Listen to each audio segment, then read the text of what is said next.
குழந்தைகளா, இப்ப நான் சொல்ல போற கதை உங்க வாழ்க்கைக்கெல்லாம் ரொம்ப ரொம்ப முக்கியமான கதை. அதுவும் இந்த காலத்துக்கு ரொம்பவே தேவையான கதை. எப்பவுமே சின்ன சின்ன பிரச்சனைகளை நாமளே யோசிச்சு தீர்த்து வச்சுக்கணும். மூணாவதா ஒருத்தரை கூப்பிட்டோம்னா அப்புறம் இந்த குரங்கு தீர்ப்பு மாதிரி தான் ஆயிடும்.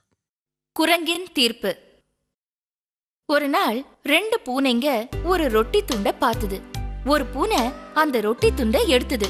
இன்னொரு பூனை அந்த பூனை கிட்ட இருந்து அதை பிடுங்க பார்த்தது. இத நான் தான் முதல்ல பார்த்தேன், இது என்னுடையது.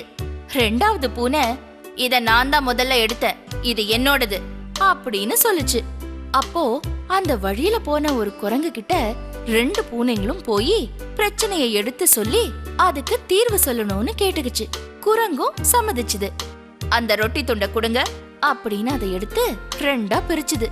பிரிச்சதும் தலைய அசைச்சு, ஆஹா, ரெண்டும் சமமா இல்ல, ஒன்னு அதிகமா இருக்கே அப்படின்னு யோசிச்சுது. அதுக்கப்புறம் ஜாஸ்தியா இருந்த ரொட்டி துண்டுல இருந்து கொஞ்சம் எடுத்து தின்னுச்சு. மறுபடியும் துண்டுங்க சமமா இல்லாததால அதுல இருந்து இன்னும் கொஞ்சம் எடுத்து தின்னுச்சு. இப்படியே மாறி மாறி ரெண்டு துண்டுங்கள்ல இருந்து தின்னுகிட்டே இருந்து ரொட்டி துண்டுங்க ரொம்பவும் சின்னதா ஆகி போச்சு. இவ்வளவு சின்ன துண்டுங்களை உங்களுக்கு கொடுக்க எனக்கு மனசு வரல அப்படின்னு சொல்லி மிஞ்சி இருந்ததையும் தின்னுட்டு போயிடுச்சு. இப்பதான் அந்த பூனைங்களுக்கு புரிஞ்சுது, மூணாவதா ஒருவரை எந்த பிரச்சனையிலையும் சேர்த்துக்கவே கூடாதுன்னு.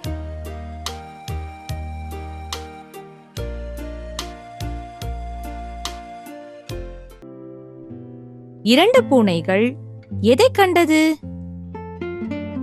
எலும்புத்துண்டு, ரொட்டி துண்டு, பிஸ்கெட், மரத்துண்டு.